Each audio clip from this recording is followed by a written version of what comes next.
approach something slightly differently. I just want to work on the actual level of communication that we have. If we imagine we're competing with, the Premier League, the Champions League of the recruitment world, I don't put the hugest amount of respect in them, but definitely the amount of experience and composure they have.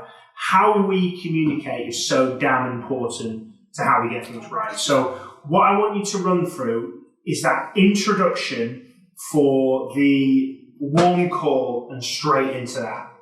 Okay? So we're going to work on just getting that right, and we're going to go through maybe even little other bits and pieces. And I'm just going to pick you up on anything with regards to communication. So, Ollie kicks off. Good morning, Alex. It's Oliver calling from Raw Selection. How are you doing today? I'm not interested in how we're doing. I've not spoken before. Now go. Good morning, Alex. This is Naya from Raw Selection. Appreciate we've not spoken previously. Would it help if I gave you a little bit of a background into what I do here at Raw Selection? Okay, we're missing out on, so think about that conversation we had yesterday. I can't remember who the hell you are. You rung me, I know we had something in the diary.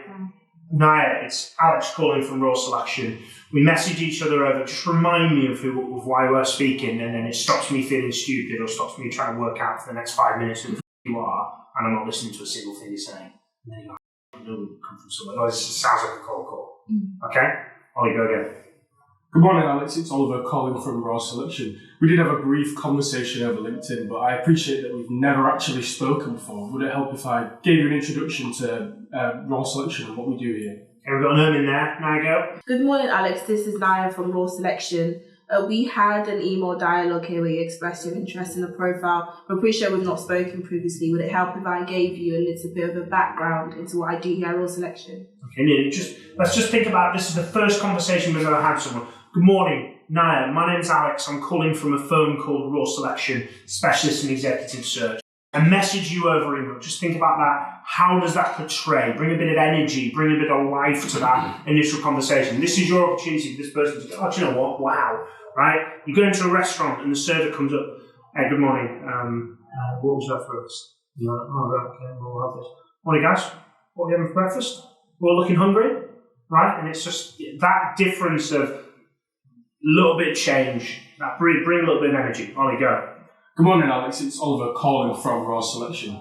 We did have a brief dialogue over email about a specific profile that we discussed, but would it help if we've not spoken before, would it help if I gave you the background into Raw Selection and what we do here? Okay, slightly going off there, but well recovered and kept going. It wouldn't have been a problem. Now go.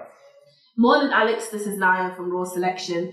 We did have an email dialogue where you expressed interest in the profile there. Appreciate we've not spoken previously. Too quickly, no time for breath. You were rushing to get that last bit.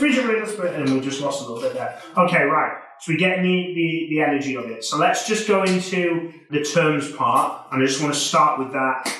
How do you guys work? And let's just move into that if we look at retainer pitch. Ollie, go. So I just say, after I repeated the bit back to them. Yeah, we're just going into this. How do you typically work? Yeah, Alex, how have you typically worked with search firms previously? So we mostly work on a contingent basis. And what's driven you to work contingent so far today? It's always worked in the past. Okay, now I go. Alex, just out of curiosity, how have you worked with search firms in the past? Yeah, we've worked on a contingent basis. Okay, and how has that process been for yourself? Well, it's worked so far. Okay, and if you were just curious to know why you decided to go through the contingent route rather than the retained routes there? We've never gone retained before. We've always just kind of gone down the contingent route. Okay, and if you were to sort of change any process or anything in the process there, what would that be? Nothing. I think we're quite happy with it. Okay, so what would you need to know from me here, Alex, in order to feel comfortable going down the sort of proactive route here? Okay, probably wouldn't get a business because I'm pushing against contingent, but I'll go. In that situation, would you just give me contingent terms? Yeah, potentially, but it depends whether it's the yes or no. Yeah, Alex, how have you typically worked with search firms previously? We've worked on a contingent basis. Okay, and what have you liked about the contingent model up to now? Well, it's worked up to this point, I think. Yeah, I mean, for some firms it really does work, Alex. Is this policy set by you or is it set by the firm itself? Okay, good. Yeah, it's set by myself. So the intro part, we're still making a few little bits and pieces on there, but we know it because we're sat in our comfort zone and we're becoming a little bit relaxed. When we go into that terms, conditions, retainer discussion, we're starting to, I'm not sure what to say, I'm not sure where to go with this. So that's where we need to get really formulated in our mind to be able to run with it. So let's just flip that around and let's just have you guys going down the same route as I did there and just seeing if I can use logical or emotional argument in order to just take you in a different direction and just keep just going on the no, and then I'll exit on the basis of contingent probably. So Oliver, Naya, so tell me, how do you typically work with recruitment and search firms? Yeah, we just work on a contingent basis. Okay, interesting. What's the reason behind that against the retain model? Yeah, I think we've always worked contingent and it's worked for us up to now, so we're fairly happy with it. Okay, and if you don't mind me asking, is that process or is that mindset set by you, or is that set by others in the firm? Yeah, it's set by me and I, yeah. Okay, interesting. So, look, difficulty is here, although I appreciate having a conversation and dialogue. I know that I reached out to you with regards to a particular profile here, so you could say, look, I've made the outreach.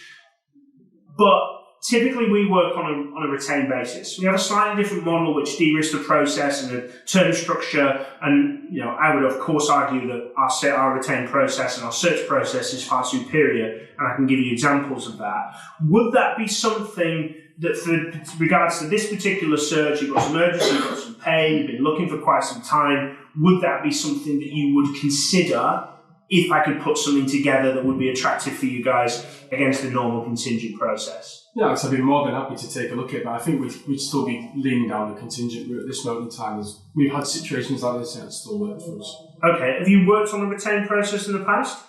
Not with this firm, no. Okay, well look, Ollie, Naya, I really want to work with you guys. I want to support you. You really fit well with us. We specialise in lower middle market. We work with firms similar to your type of organisations, both on private equity and portfolio type work. My only reservation is working contingent with us doesn't give us the best demonstration. We're damn good at what we do. We've worked with various different scenarios, and we can pull in like a Spencer Stewart, we lost the business, etc. And we've worked on various different things. We work with XYZ firm. That's how we operate.